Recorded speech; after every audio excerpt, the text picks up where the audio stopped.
Hello, beautiful soul family. Rebecca here, bringing you a Vibe Mentors frequency episode vlog update. Had something interesting happen and thought it would be worth sharing, kind of explaining where I've been the last couple days. My daughter, my 4 year old, soon to be 5 year old in May, I was putting her to bed. What night was that? I've kind of like lost track of time. It's challenging to even know what day it is. I would say the last week or so has just kind of felt like time out of time. And I'm sure that we're all experiencing something similar. But let's see, if today's Friday, we came home yesterday, that means Wednesday evening at 8:15 after kissing the girls goodnight, tucking them in, putting them to bed, telling them I love them as I always do. My youngest daughter came to my room and looked very trepidatious. I am very proud of her for telling me now, which I realize later she did not have to do. But she told me at 8:15 in the evening that she had just swallowed a penny. And my my whole body just kind of revolts when I hear the word penny right now. So you do a quick Google search and what to do if your child swallows a penny, and 50% will tell you, don't worry about it, it will pass. And the other 50% will say, don't wait. That if a coin is made after 1984, that there's some corrosive materials, and heaven forbid it gets stuck in the esophagus, and then there's deterioration of the lining of the esophagus, and so on and so forth. Of course, I am not a doctor. I don't try to play doctor. I know doctors really dislike Google Doctor or Dr. Google. And so I really just had to sit with it and ask, what do I do with this?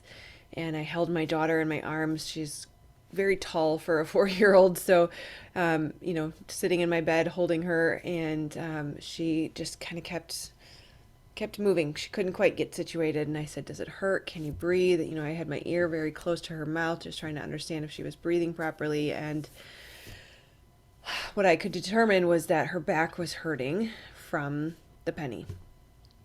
And it was enough to say we needed to go to the emergency room. I still, at this point, am feeling like this is an annoyance. It's really not a big deal. It's, something that we'll get over. It'll pass, 3, 4 days, 4 or 5 days, it'll be on the other side. And for whatever reason, I still felt that was important to take her in. So we did, and we sat there, and, everybody's half asleep, and I had to wake up my 6 year old and take her with us. And so we're all just kind of sitting there thinking, okay, they're going to take an x ray and we'll go home. Well, the x ray showed that the penny was stuck. And it was a very, very long night. From there, the ER said, we can't help children here. We don't have any of the devices needed to get in there to get it. So we're going to call Children's Hospital, which is a local hospital, luckily within 25-minute drive. We were over there by 1 in the morning. I think it was a little after midnight when we got there. And of course, a lot of other decisions had to be made as far as how are we going to address this. I guess apparently some people go in and get it without any anesthetics for the sake of low cost or quick time, which I could not do. No level of finances or efficiency was worth traumatizing my child that way. Of course, no judgment to anyone else that needs to choose that path. Wasn't right for us. And so we decided to go down the anesthesia route. They did a formal I'm not going to be able to say it right. Basically, it's a colonoscopy for the esophagus. And around 8:15 in the morning, they were able to go in and retrieve it successfully, and we did not have any further problems. But it was a very long night of little to no sleep. And of course, my daughter slept perfectly once they put her to sleep, and I had 2 cups of coffee instead of resting, just to make sure that I could stay up and be present for her when she was ready to get up again. So all is well and good. She was bouncing around shortly after waking up and having the biggest meal of her life. I've never seen her eat so much. So she, passed all the medical milestones to be quickly discharged, and we were home by 2:30 in the afternoon. So, and of course, no one was ready to sleep except me. So yeah, that's kind of where I've been. Was not able to.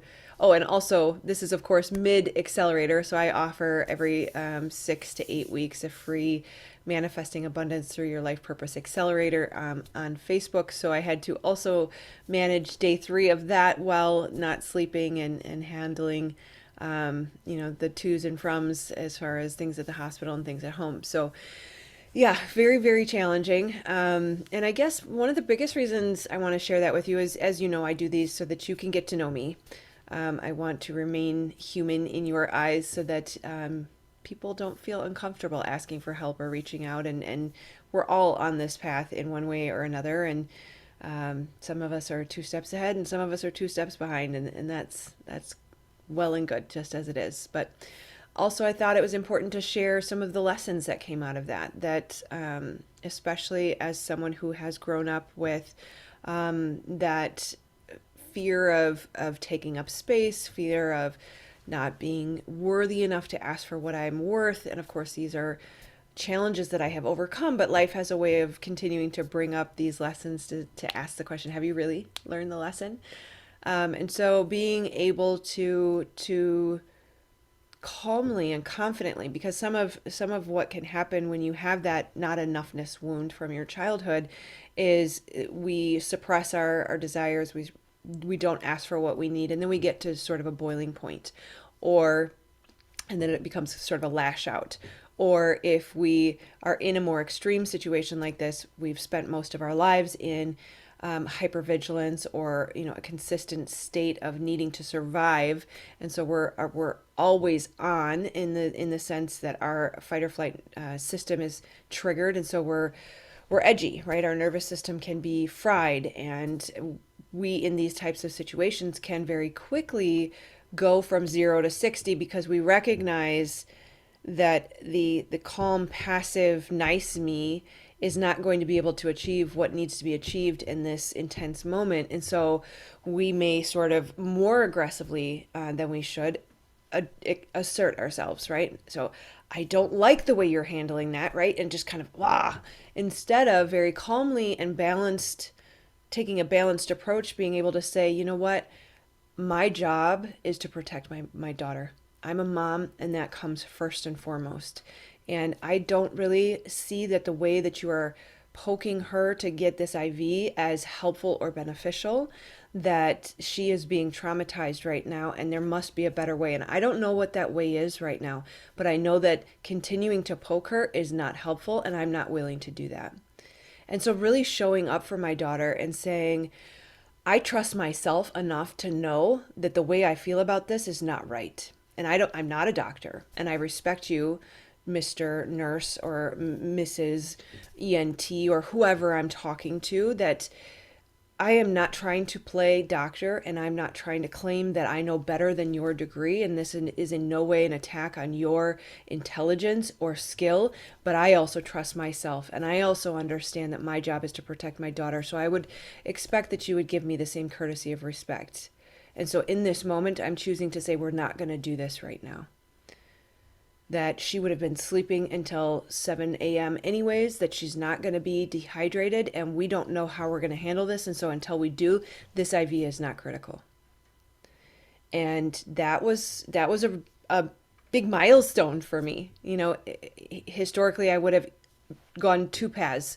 Either complete and full fawn, right? Surrender to the God doctor who knows way better than me, and just fall into a pile of mush, handing over my power and authority and my child. Or I could have been overly aggressive and said, you guys are hurting her and I don't like this, and blah, blah, blah. Right? I'm not like that. I'm usually pretty passive. But there are those moments where I know I have to kick it into high gear to be able to survive this, or I'm going to fawn. And so to be able to approach this in a very healthy, balanced, kind, respectful, loving way, and also empowered and strong and showing up for my daughter. And I managed to navigate that situation, minus the one incident of IV poking that didn't go well, perfectly.